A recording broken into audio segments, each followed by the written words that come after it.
नमस्कार। रालोद मुखिया जयंत चौधरी ने शामली के ऊन में पूर्व प्रधानमंत्री चौधरी चरण सिंह की प्रतिमा का अनावरण किया और यहां उन्होंने एक जनसभा को संबोधित किया। ऊन कैराना विधानसभा और कैराना लोकसभा सीट के अंतर्गत आता है।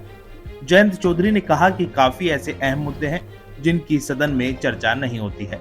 उन्होंने किसानों से लेकर रालोद के राजनीतिक दायरे दबदबे और चौधरी चरण सिंह तक की बात की। चौधरी चरण सिंह के राजनीतिक दायरे और वर्तमान में रालोद के राजनीतिक दायरे की खुले मंच से बात की।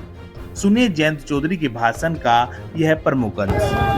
और आज चौधरी चरण सिंह जी की प्रतिमा लगा, क्योंकि समय बदलेगा, समाज भी बदल रहा है, बहुत चीजें बदल जाएंगी, लेकिन जो आपने निर्माण किया है तो एक स्थायी रूप से आने वाली पीढ़ियों को भी पता रहेगा कि हमारा गौरवशाली इतिहास, और उस इतिहास का वर्णन जब उनको सुनाया जाएगा और इस बात को समझेंगे कि हमारी शुरुआत कहां से हुई, कैसे हम लोग आगे बढ़े, कैसे हम लोग विकसित हुए।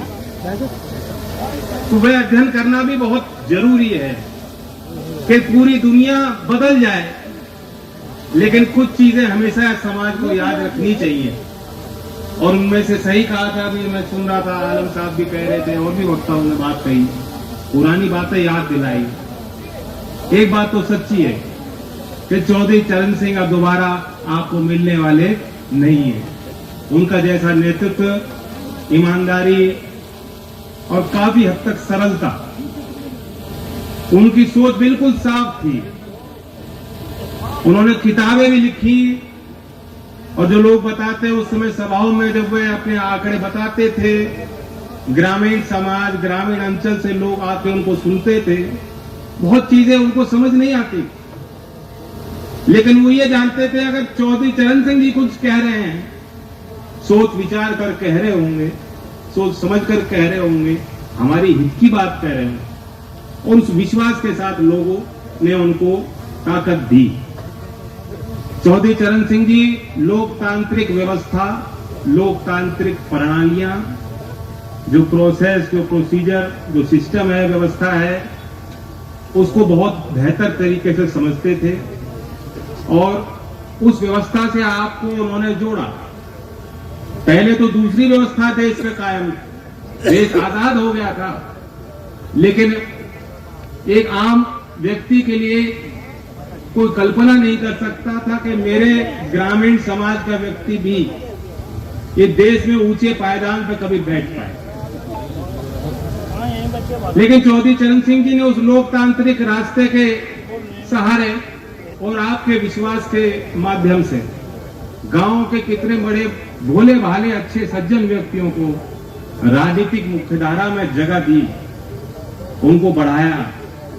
और आज जब आप देश के मानचित्र पे देखते हो, 80 के 90 के दशकों को, राजनीतिक इतिहास के बारे में सोचते हो, कितने बड़े बड़े नेता आज भी हैं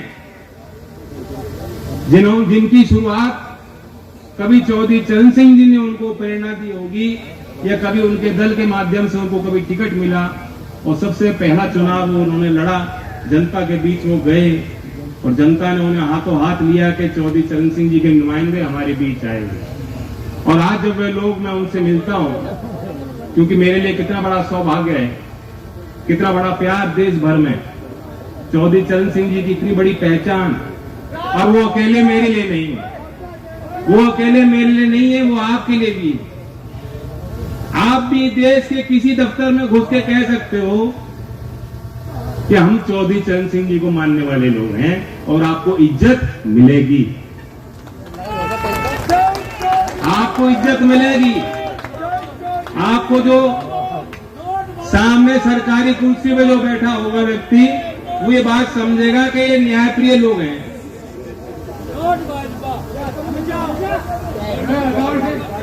कोई बात नहीं, कोई बात नहीं, प्यार से व्यवहार करो उसके साथ, लेकिन समझाना तो पड़ेगा ही। तो बात सीधी सी है, एक राजनीतिक पहचान चौधरी साहब ने दी और बड़े बड़े काम किए, इतने ज्यादा काम बड़े ऐतिहासिक उनके कलम से हुए हैं कि उसका प्रभाव आज भी आपके जीवन पे पड़ता है। लेकिन आज आप ये इस पे सोचिए, गौर कीजिए कि जो राजनीतिक पहचान आपकी थी, आज वे राजनीतिक आधार, वे दायरा नहीं है। हम लोगों को फैसला लेना होगा, हमें उस दायरे को बढ़ाना है कि नहीं बढ़ाना है। आज इस देश में जब राजनीति दूसरे मुद्दों पे होने लगी है, क्या हम ये नहीं समझते कि हमारे मुद्दे तब मजबूत होंगे जब हमारा राजनीतिक दबदबा होगा, हमारी राजनीतिक संख्या बनेगी, हमारे राजनीतिक प्रतिनिधित्व बढ़ेगा, देश के सदन में गिनती बढ़ेगी, तभी हमारे मुद्दे सुने जाएं। वरना आप लोग सड़क पे भी बैठते हो। 13 महीने सड़क पे बैठ के किसानों ने जीत दर्ज की, लोगों ने की आंखें खुली, लोगों को पता लगा कि हाँ, किसान वाकई दुखी है। लेकिन वो जीत भी अधूरी थी, क्योंकि जिन मुद्दों को लेके आप गए, जिस बात को लेके आप गए, आपका दर्द ये था कि किसान को लाभकारी मूल्य नहीं मिलता। जितनी मेहनत किसान कर रहा है, मजदूर कर रहा है, गांव के बच्चे कर रहे हैं, हमारे नौजवान, आगे क्या होगा? एक चिंता, क्योंकि हमारे पश्चिमी उत्तर प्रदेश में आप देखेंगे जमीन बहुत बढ़िया है, देश के राजधानी के करीब इलाके में आप रहते हो, अब एनसीआर में आपकी गिनती आ गई, संपन्नता भी है कुछ घरों में। यहाँ कुछ घरों में मैं देखता हूं कि आपके अच्छे बाग भी हैं, मकान भी अच्छे बना लिए, गांव में ट्रैक्टर भी हैं, ट्रैक्टर तो पहले खरीदते हैं, भले सामर्थ हो ना हो, तो वो चीजें हैं। लेकिन वह तो एक ऊपर की परत है, थोड़ा सा कोरे दोगे तो पता लगेगा कि कितनी तंगी है, कितनी चिंताएं हैं।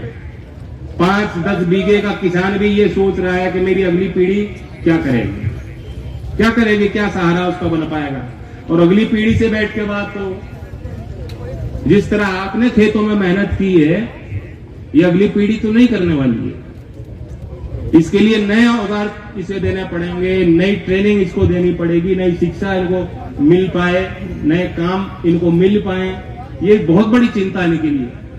तो सब कुछ तहस नहस सा लगता है लोगों को, बहुत बड़ी चिंताएं हैं। और ऐसे वक्त पे जो सरकार आपके वोट से बनती है, वे इन मुद्दों पे बिल्कुल मौन है, शांत हैं।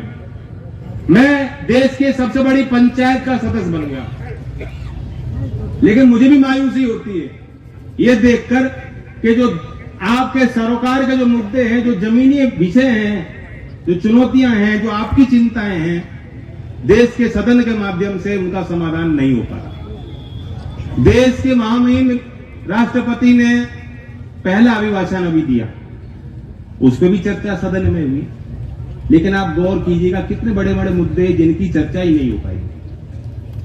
देश के राष्ट्रपति देश के संविधान के 53वें अनुच्छेद के अनुरूप देश के आर्मी के, मिलिट्री के सुप्रीम कमांडर हैं, और उसी मिलिट्री के साथ मिलिट्री की पूरी जो भर्ती की व्यवस्थाएं थी पूरी तरह से बदल दी गई हैं। जो पहले पुरानी व्यवस्था थी पूरी तरह उसे चेंज कर दिया गया है। मिलिट्री का क्या स्वरूप बनेगा ये अभी अनिश्चितता है, ना आप समझ पा रहे हैं ना हम समझ पा रहे हैं।